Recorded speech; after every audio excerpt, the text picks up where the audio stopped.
Timmy Flyersguy, and welcome to this New Year's Eve edition to Classic Flyers Theater with me, Timmy Flyersguy. I hope everyone's having a happy New Year. I hope everyone had a great holiday.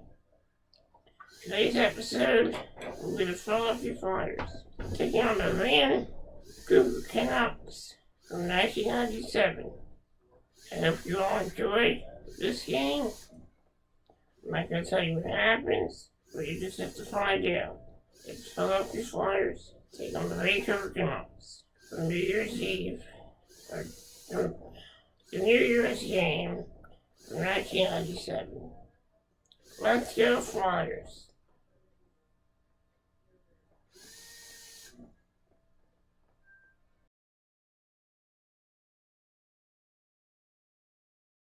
Time. Underway, the Flyers in Game 3 of their 7-game road trip. They send out Chris Gratton, Pat Falloon, and John LeClair to start things. A line that was so strong in Edmonton last night. Chris Terry and Eric Desjardins are the defensemen. This is Desjardins with the puck.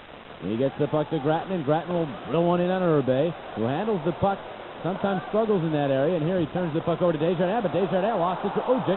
Ojic could not control, though, and now Terry will bank it out of the zone. Gino Ojic, Mark Mess, open ice. As Gary mentioned, we'll see more of that in this game. Brindamore gets the puck, waits, fires, save Urbe, and it goes in, they score! Trent Platt rammed it in from in front, and the Flyers take a 1-0 lead. Boy, you can never go wrong by going at the net. It's interesting, Hextall makes the save. In his end zone, the Flyers immediately go up ice. And watch Rod Brindamore now just stops. He's not challenged. He's watching, and there goes Trent Platt at the net. And it actually hits the back of his skate as he's attempting the deflection. They are going upstairs to look at this one, to see if he kicked the puck in or if he was in the crease. Well, there's no doubt that the puck went in off his skate. Now remember, this year it has to be a clear kicking motion that hits his skate, drops into the Vancouver zone. Hennigan misses it. Falloon, shot, save, rebound, he scores! Pat Falloon rams home his own rebound, breaks a long scoring drought for himself, and puts the Flyers on top 2-0. Oh boy, Pat Falloon, 2 assists in last night's game, and all of a sudden he comes back and registered a well-needed goal for the confidence of Pat Falloon. But you follow the bouncing puck, got by number 3, Hennigan, and there was Pat Falloon. He shot Urbe, no chance of corralling the rebound, but you notice how patient Pat Falloon was when he got a hold of that rebound. He's the NHL in penalty minutes last year. Here's a pass stolen by Gratton, shot, score! Oh, thank you very much, Chris Gratton says. And he makes it 3-0 Philadelphia. And Chris Gratton did not get a lot on that shot, but enough to get it by Arthur Urbe. And here's a prime example of a very careless play in your own zone, trying to put a pass past a checker. And here's a good example as Lume has the puck, trying to get it past Gratton. Gratton's stick was there, and immediately just fires a shot on the net. Urbe is screened by his own defenseman, and the Flyers had 3. And you know when you see 3 goals scored under Mike Ice the coffee. Leclair is right in front again. Here is Lindros with the puck. Lindros will blast, deflected. Leclair steps it home! Number 30 for John Leclair. Power play goal. It's 4-0 Philadelphia. Good rotation by the Flyers, and this time it's Corey Hirsch to give up a goal. Flyers moved it around so very effectively. Lindros ended up with 2 shots from the high slot, and there's John Leclair in his ever familiar position. Hey, you can stop it right there. See, he's not even covered. His stick is loose, right in that position, and when you do that with John Leclair, he's going to put it in. So Babbage somehow has to take John Leclair. He was fishing for the puck. Lindros kept the shot low, and John Leclair is goal number 16. Here we go. This is Brant Myers going at it with Brashear. Brashear has the left hand free, and he's getting some of those in. Wrestles Myers down. Myers gets back up, falls down, gets back up, and Brashear hammered away with the left. And down they went again. Down Brashear. He's turning into one of the top heavyweights in the NHL, second in the NHL in penalty minutes coming into this game, and he's able to take that decision from Myers. And unfortunately for Brent Myers, again, he's not able to keep his balance. They had eye to eye, drop the gloves, and away we go. And Brashear, he is one big dude, 6'2", 220 pounds, 170 penalty minutes going into the game. He'll increase that total. Brindamore with a steal. Brindamore centers. Lindros shot. Oh, Hurst with a kick save. Beautiful setup by Brindamore. The one-timer by Lindros is denied. Lindros then runs over Staios as Messier's pass is tipped back to center. First time that the Vancouver Canucks fans had something to cheer about. That save was a beauty. And then Lindros then took it out, and poor Steve Staios as he just ran him over in the neutral zone. Now Walker checks Lindros. Podine comes flying in. Lindros is down and hurt along the board. Oh boy, Lindros is down, and as you see on all fours, as the other players wrestle around, John Woolley's going to come out and be very brave here and tend to Lindros as the other players are scrumming. Now Staios was run over by Lindros, and evidently the Canucks didn't like that very much. Walker was involved. Staios is in the middle of it. Hextall fires the puck as the Canucks. Ojic is being escorted up. Now Walker and Colin Forbes will go. Walker throws a right. Forbes can handle himself. On the boards now. They wrestle. Forbes pushing Walker. Walker at the right back, but Forbes got a right hand free. Now Walker and some right. Now Forbes getting down inside. Now Forbes comes up top with a right. Forbes trying to get his arms free now. The jersey and the helmet are off Walker. He has his right hand ready to rock and roll here, but Forbes is in tight on it. Around they go. Now the left from Walker. Jersey's off. Forbes, a very unusual situation, decides to toss Walker down on the ice. Starting to heat up, isn't it? No doubt about it. It's all resulted from a check to Eric Lindros on the board. So Lindros was denied by Hurst, then gets hit here by Gino Ojic with a sucker punch. Cheap Shot City in Vancouver. Started with a hit by Lindros, a good check against the wall. Boy, that was solid. And then watch Ojic. He'll come after Lindros from behind with a punch. That's bad enough, but this here is nonsense. Boy, that takes a lot of courage when somebody's already down. And Pat Falloon, I believe it's number 20. Blue stick played right at him, and then Lume picks up the puck, falling down for Bure, the breakaway. He's stopped by Hexy and stopped on the rebound. Hextall makes two saves on Bure to prevent the shorthanded goal. Now, Peter likes him out there. Now, Toffee does hook him from behind and distract him. Look at how Hextall stretches out. I mean, he tries for the shift. Hextall's got it with a pad on the rebound. Not only the pad, but the glove. And takes one away from Bure. Oh boy, that's goaltending. I mean, Bure is one of the best one-on-one. Stay within four. No further damage, and now Svoboda involved here. Either Svoboda and Skatcher. Lindros nearly got in after it, but now the linesman break it up. Lindros came very close to being the third man in there.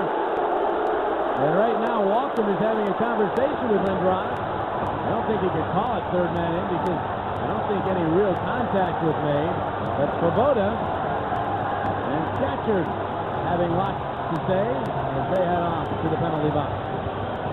This one is really going to be nasty the rest of the way. 8:50 left in the second. Lots of action in Vancouver. Now, this is one big kid that Richardson's going to fight. 6'6.5" or so. Richardson, a big guy, but he looks small next to McAllister. McAllister has the right hand for here. Richardson has a reach disadvantage here.